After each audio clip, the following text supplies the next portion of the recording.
Hi, I'm Dr. Swati Pandey. I'm a senior cataract and refractive surgeon.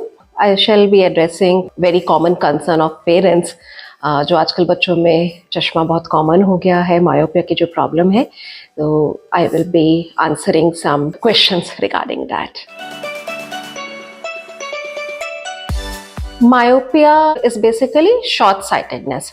इसमें क्या होता है, जो इमेज है वो पर्दे पे नहीं बन के थोड़ा आगे की तरफ बन रही होती है. दूर का देखने में प्रॉब्लम आ रही होती है, तो दूर का विजन करेक्ट करने के लिए दूर के चश्मे की जरूरत पड़ती है. कई बार एक्चुअली पेरेंट्स को पता ही नहीं चलता है और बच्चों को भी नहीं पता चल रहा होता है, क्योंकि बच्चे जैसी दुनिया देख रहे होते हैं वो वही मानते हैं कि दुनिया ऐसी ही है. तो इसलिए एज एन ऑप्थेल्मोलॉजिस्ट हम हमेशा रिकमेंड करते हैं कि स्कूल जैसे ही बच्चा स्कूल जाना शुरू करे तो उसका एक बार थॉरो आई चेकअप हो जाना चाहिए. कई बार सिम्टम्स भी होते हैं. सिम्टम्स जैसे आप खुद ही देखेंगे कि बच्चा टीवी बहुत नज़दीक जाके देख रहा है. कभी कभी कुछ बच्चे हाई हेडेक वगैरह की कंप्लेन भी करते हैं, आई से वाटरिंग या रबिंग ऑफ आईज, या बहुत बच्चे अपनी आईज को बहुत टाइटली स्क्वीज करते हैं to focus the distant objects. और बहुत बार बच्चों की क्लास टीचर ने पेरेंट्स को बोला होता है कि please get your kids eyes checked, क्योंकि वो स्कूल में देखती हैं कि बच्चा बोर्ड ठीक से नहीं देख पा रहा है. और आजकल स्कूल्स में भी अवेयरनेस है, तो कई बार वो लोग भी आई एग्जामिनेशन करवाते हैं स्कूल में, तो जिसमें ये तो थोड़ा सा आइडिया हो जाता है कि बच्चे को दूर में देखने में प्रॉब्लम आ रही है. वेल, ऐसे कोई पिन पॉइंट फैक्टर्स कहना थोड़ा मुश्किल है, but yes, genetic predisposition is one very important factor. अगर पेरेंट्स चश्मा लगा रहे हैं या बच्चे का बड़ा भाई या बहन चश्मा लगा रहे हैं, तो बच्चे को भी चश्मे होने की, बच्चे को भी मायोपिया होने की चांसेस काफ़ी हाई हैं. लाइफस्टाइल भी जो आजकल की हो गई है, जो एक्सेसिव नियर वर्क हो रहा है. हमने कोविड में देखा कि बहुत क्लासेस ऑनलाइन हो गई. अभी भी बच्चों का काफ़ी काम ऑनलाइन एजुकेशन चलती है, एंड बच्चे भी, हम बड़ों को गैजेट्स पे इन्वॉल्व देख के बच्चे भी वही चीज़ कॉपी कर रहे होते हैं, तो वो भी गैजेट्स बहुत यूज़ कर रहे होते हैं. तो जितना नियर वर्क बढ़ता है तो उतना ही मायोपिया भी बढ़ने की चांसेस होती है. डायग्नोसिस के लिए थॉरो आई एग्जामिनेशन की ज़रूरत है, जो हम जनरली ओपीडी में करते हैं. इसमें कोई घबराने की बात नहीं है. इसमें हम बेसिकली हमारे पास जो मशीन्स होती हैं उससे आइज़ का थॉरो एग्जामिनेशन करते हैं.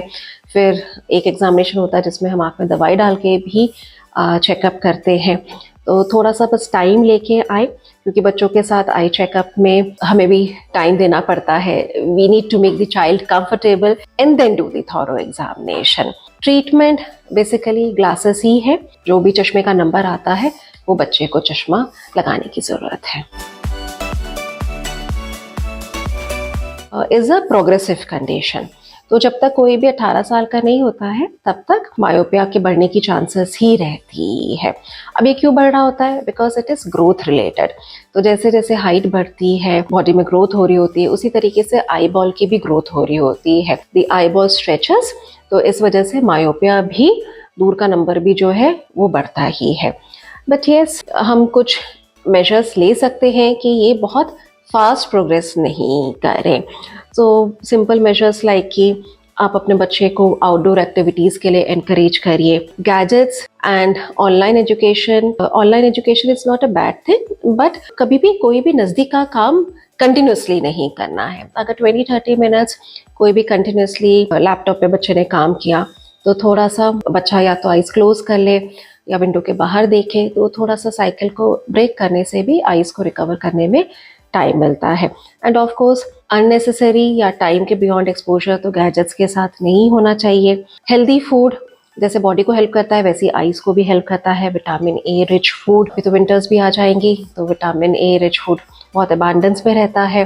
Healthy diet always helps. आजकल कुछ फार्माकोलॉजिकल थेरेपी भी है, therapy in the form of eye drops, low dose atropine eye drops. आजकल हम यंग किड्स जिनको मायोपिया डायग्नोज हुआ है उनको हम प्रिस्क्राइब करते हैं. It's a very easy dosing, एक ही बार आई ड्रॉप डालनी होती है। क्वाइट अ सेफ मेडिसिन, कोई साइड इफेक्ट्स एज सच हम नहीं देख रहे हैं, तो वो यूज़ की जा सकती है। आजकल स्पेशल टाइप के लेंसेज भी आ रहे हैं जिनको हम मायोपिया अरेस्ट करने वाले ग्लासेस बोलते हैं। काफ़ी नाम से आ रहे हैं, स्टेलस ग्लासेस, मायोस्मार्ट ग्लासेस, इस तरह के ग्लासेस।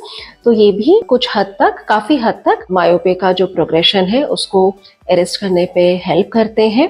फ्यू केसेस हम कुछ स्पेशल टाइप की लेंसेज, कॉन्टैक्ट लेंसेज वगैरह भी सजेस्ट करते हैं जिनसे थोड़ा सा आई का सरफेस मॉडिफाई होके थोड़ा नंबर में वेरिएशन होने की चांसेस हो। अगर मायोपिया डायग्नोस हो गया है, बच्चे को चश्मा दे दिया गया है, तो प्लीज़ आप थॉरोली फॉलोअप्स के लिए आएँ, क्योंकि बच्चों का नंबर सेम नहीं रहता है।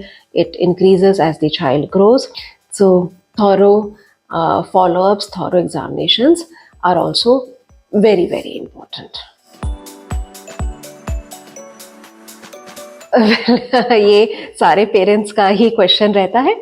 As a parent I can understand the concern, पर ऐसा नहीं है कि अगर मैंने आपके बच्चे को चश्मा प्रिस्क्राइब किया है तो नेक्स्ट विजिट पे मैं बोलूँ कि नहीं, अब मायोपिया चला गया है, अब चश्मा लगाने की कोई ज़रूरत नहीं है। It does not work like that. Myopia, जैसे मैं पहले भी बताया, कि प्रोग्रेसिव कंडीशन है, तो चश्मे का नंबर एक्चुअली बढ़ने की ही चांसेस हैं। तो चश्मा तो अगर लग गया, अगर मायोपिया है, तो वो एक visual add in forms of glasses, वो तो बच्चे को यूज़ करनी ही पड़ेगी। बट अगर कोई बाद में चश्मा नहीं लगाना चाहता है तो आफ्टर 18 रिफ्रैक्टिव सर्जरी जो है